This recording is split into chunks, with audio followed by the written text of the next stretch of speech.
Hi everyone, this is Matthew French, UNC Charlotte Career Center, per usual, via video, and I have with me today Miss Lauren from ArtistYear. Welcome, Miss Lauren.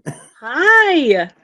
So thank you for coming in today. I would love to have you explain a little bit about what ArtistYear is for students. Excellent. So, Artist Year is the first national AmeriCorps program for artists dedicating themselves to a year of service for our country. Oh, so it's like AmeriCorps, but it's for artists specifically. Correct. Yes. So, although it does not have to be your major in college, we do ask that you are a highly skilled artist who is able to teach a certain art form.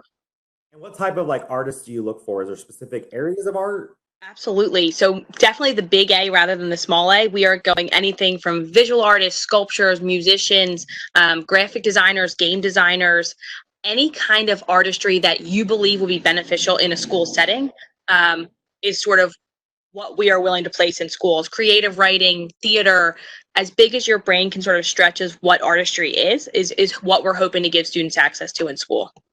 Awesome. And when you're hiring for these, what are the requirements? Is there a certain class year? Do they need to be graduated? What do those look like? Yes. So it would be at the completion of your senior year with a bachelor's degree. And, you can serve up until ...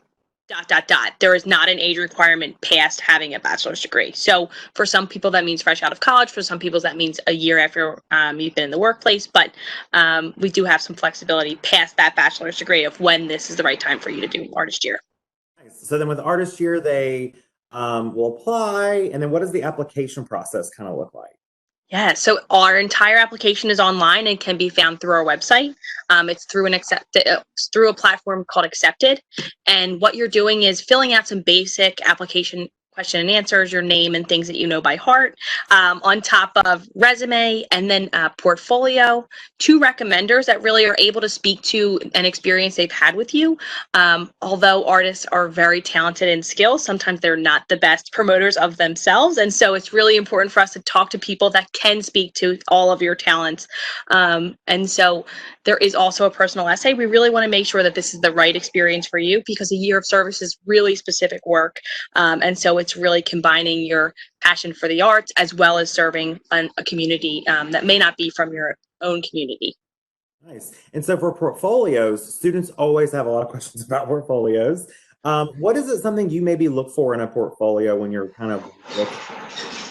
Absolutely. I think this goes back to artists are their biggest critic. And so portfolio is something I get a ton of questions about as well. And I think the best way I can describe it is making sure that you're including, for visual artists, 5 to 20 images that really sort of depict what your artistry is. I really want to be able to get a sense of what kind of art you are creating and what kind of art you hope to share with your students.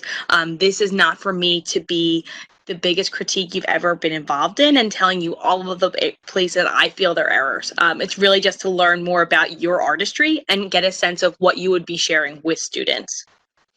Should they is it best maybe for them to have a website, LinkedIn? Should they send, what all are kind of options for them to send in their portfolio? Yeah, so I've had everything from images pushed into a PDF and then just submitted through our platform. I've had Word documents uploaded with links that are useful to them. If you are a theater artist and you have images and or videos from shows and that's on someone else's site, that might be your best avenue. But the limitations are small because we really want to see how creative you can get with this process.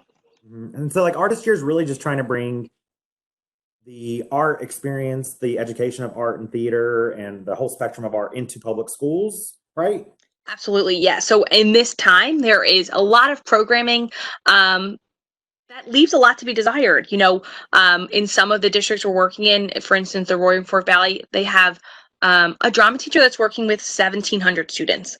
That is a major lift. And so we really want to think through with all of these beautiful arts graduates going into the workforce, how can we leverage their capacity for the arts and build communities around these art forms and really show students the opportunity to get a degree in an art form and then share it with others.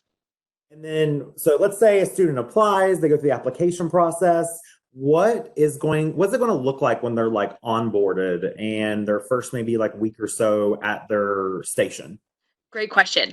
ArtistYear takes your training really, really seriously. We understand that you may be highly skilled artists. That does not mean you are pedagogy experts just yet. And so we really want to ease you into that process. And we understand that you've come into our environment with those artistic skills, and we are going to hand you those pedagogy skills to make sure that you are an informed person walking into a classroom. So we are in a series of trainings from start date all the way up until start of school. And that looks, and it's in like three main segments: OTI Core, OTR Summit, and Local OTI. We want to think about that 360 view of teaching artistry and what kind of skills are going to be useful when you walk in the door, learning about your discipline, teaching skills, and then the area you're serving.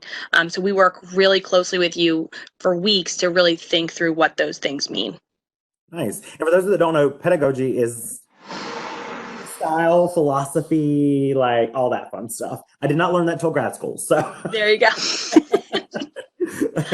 and then, so when it comes to ArtistYear, can a student choose like their location? How is that kind of decided? Yeah, so Service City location is ranked. And so we work really closely with you to make sure your first choice is the choice you are given. It is typically really specific circumstances if that can't be met. For some people, it's like, I'm doing a year of service. I didn't travel for college and I'm really interested in learning about a new community. And then we also just work with you with that. So sometimes the ranking is like, I have no feelings towards any of these places and I can't wait to see one of them. So we work really closely with you, talking about your Service City location and trying to understand what you're attempting to gain from this experience to ensure that you are in the right place. Totally. So what are some skills maybe that students could leave the experience with that you've seen? Yeah, I think soft skills are so vital, and this is a place that you can really gain them. You want to be sure that you are able to think on your feet and be resilient and recognize that failure does not mean this is the end. It means just the beginning. And so we're constantly learning and growing. Communication skills, problem solving are really ironed out during a year of service. Perfect. So if a student wants to apply, or even an alumni wants to apply who's from arts, what should be their first stop? First stop is our website, if artistyear.org. If you have any questions, I can be your first and or second stop. Lauren.mika@artistyear.org. I am here as a resource. I understand that the internet has a ton of information, which can tend to get overwhelming. And so it's like, I just need to speak to a human for approximately 1 minute. I'm that human, and I'm here to sort of answer any questions that you might have. Oh, I love it. And so we'll make sure to put it down in the description below, all the contact information, as well as Lauren's email, the link to the application, as well as Lauren's link to her LinkedIn. So one last question that I would love to ask you is, what has been the most rewarding part of you personally working for ArtistYear? Absolutely. I got into recruitment because I actually did the pilot year of ArtistYear. I served in West Philadelphia teaching visual art to 6th, 7th, and 8th grade students. I firsthand was able to recognize that although visual arts in a school can make a huge impact, but those one-on-one relationships you're making with students every day is something that you actually will carry with you for the rest of your career. I was working with an 8th grade student who really was struggling in school, and he, really started to connect with me, and I was really unsure of why he kept getting kicked out of the art room. It turns out that he was actually at a 1st grade reading level and was not able to complete most of the assignments, and therefore it was easier for him as a popular student in the 8th grade to just leave the room than actually be recognized for someone who couldn't complete the work. And so you really start to recognize that working with students and being an advocate for them in the room, that it really is going to make a difference. At the end of his school year, he was getting in trouble less. He was at a 4th grade reading level and really began to make significant improvement in his artistry, because he was, for the first time in a classroom, showing people how to do it rather than being shown how to do it. And so you can really see how the arts can flip the script of someone's educational experience. And I was proud to be a part of that. And I'm proud to find other people who may want to experience something similar to that. Lauren, I love that. And I think it really shows how you can take your career in so many different paths, and how you can use your love of art to help others. And I think that's what a lot of students who have their art want to do. They want to invoke emotion in the world. And I feel like artist is a great way to do that. Yes, I agree. So awesome. Thank you so much for taking time with us today, Lauren. Absolutely. I can't wait to hear from you guys. Yeah, so everyone be sure to reach out to Lauren, either you're a UC Charlotte student or you're any student who's coming across this video right now. Make sure to reach out to Lauren, get involved with ArtistYear, make a difference in schools, and we will see you later. Bye. Bye. Thank you.